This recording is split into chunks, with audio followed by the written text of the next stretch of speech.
తాజాంశాన్ని చూస్తున్నాం. మద్యం కుంభకోణం కేసులో ధనంజయ రెడ్డి, కృష్ణమోహన్ రెడ్డిని రెండో రోజు సిట్ సుదీర్ఘంగా విచారిస్తోంది. ఇక మరింత సమాచారం మా ప్రతినిధి జయప్రకాష్ ప్రత్యక్ష ప్రసారం ద్వారా అందిస్తారు.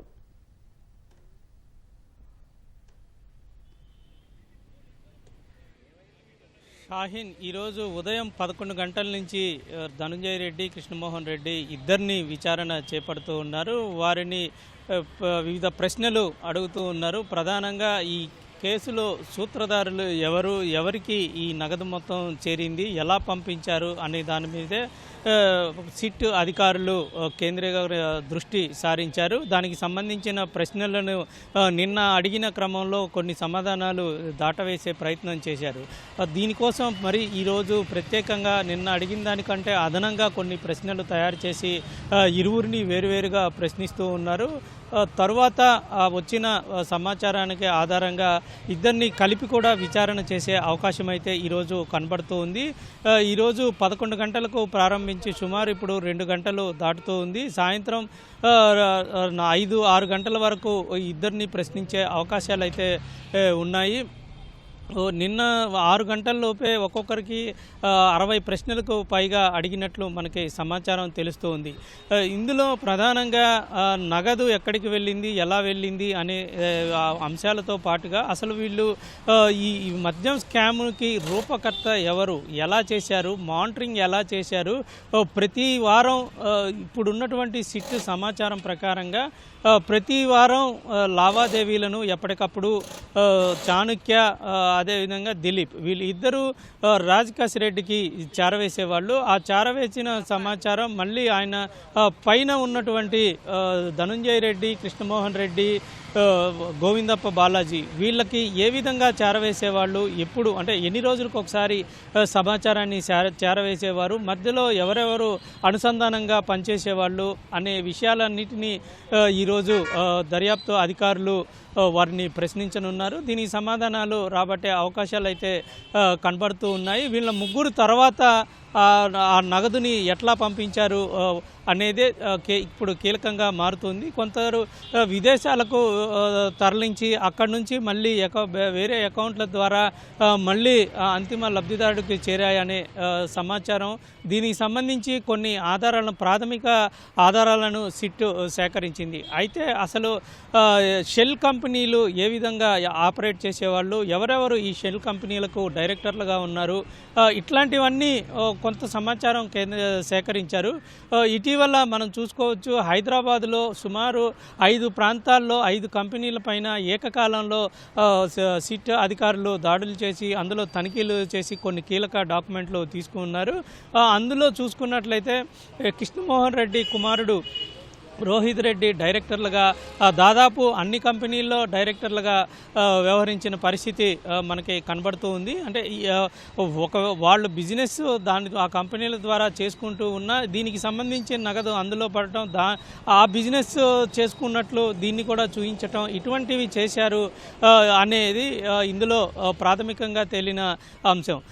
అదేవిధంగా ఏ రంగాలు చేశారంటే రియల్ ఎస్టేట్ రంగం ఒకవైపు, మరోవైపు గోల్డ్ బిజినెస్, ఇట్లాగా పలు రంగాల్లో వీళ్ళు పెట్టుబడులు పెట్టారా అనేది సిట్ అధికారులు సేకరించారు. నిన్న రిమాండ్ గోవిందప్ప బాలాజీ సమర్పించిన రిమాండ్ రిపోర్ట్లో కూడా గోవిందప్ప బాలాజీ లగ్జరీ కార్లు వినియోగించడమే కాకుండా స్థిరచర ఆస్తులు చాలా కొన్నారు అనేది అందులో ప్రధానంగా పేర్కొన్నారు.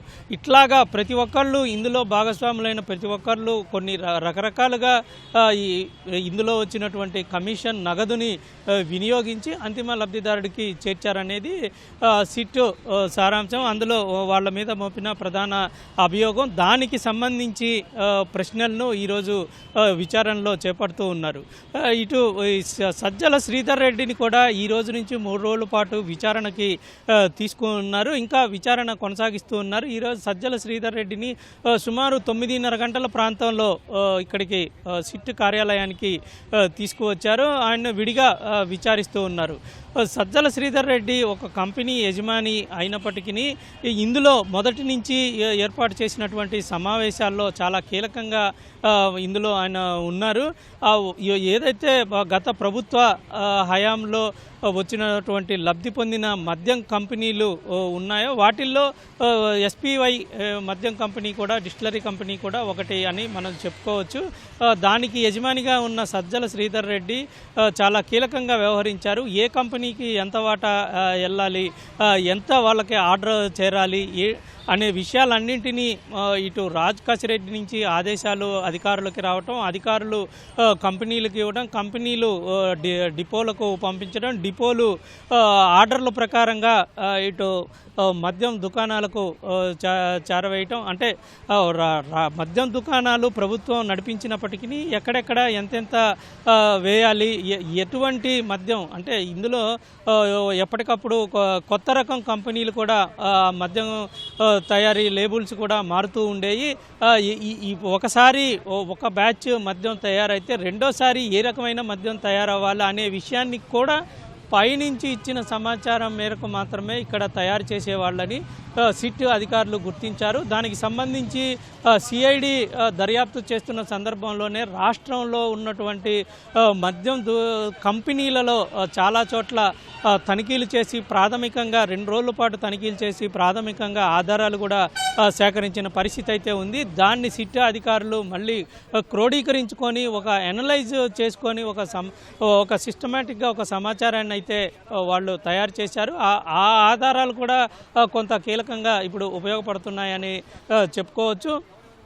సిట్ అధికారంలోకి ఈ కేసుని చేపట్టిన తరువాత దర్యాప్తు వేగవంతం అవటం, స్టేట్మెంట్లు రికార్డు చేయటం, నిందితుల్ని అరెస్ట్ చేయటం, అనుమానితుల్ని విచారించటం, వారి నుంచి స్టేట్మెంట్లు తీసుకోవటం, కొత్త విషయాలు బయటకు వచ్చిన తర్వాత వాటిని వెంటనే బయటకు వెళ్ళి ఆ ప్రదేశానికి వెళ్ళి చూడటం, ఎవరైతే కొత్త వ్యక్తులు ఉంటారో వాళ్ళని వెంటనే అదుపులోకి తీసుకోవడం, వారిని విచారించటం, ఇటువంటివన్నీ వేగంగా చేయటంతో ఇప్పటి వరకు చాలా కీలకంగా రాష్ట్రంలో సంచలనం రేపిన కేసుల్లో ఇప్పుడు ప్రస్తుతం ప్రధాన కేసుగా మనం ఈ లిక్కర్ కేసు అనేది చెప్పుకోవచ్చు.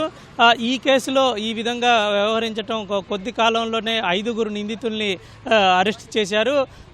ఇప్పుడు విచారిస్తున్నటువంటి వాళ్ళు అత్యంత కీలకమైన పదవుల్లో ఉన్నటువంటి వ్యక్తులు కావటంతో పూర్తి సమాచారం వీళ్ళకే లభిస్తుంది. అందుకోసమే చాలా లోతుగా ప్రశ్నిస్తూ ఉన్నారు.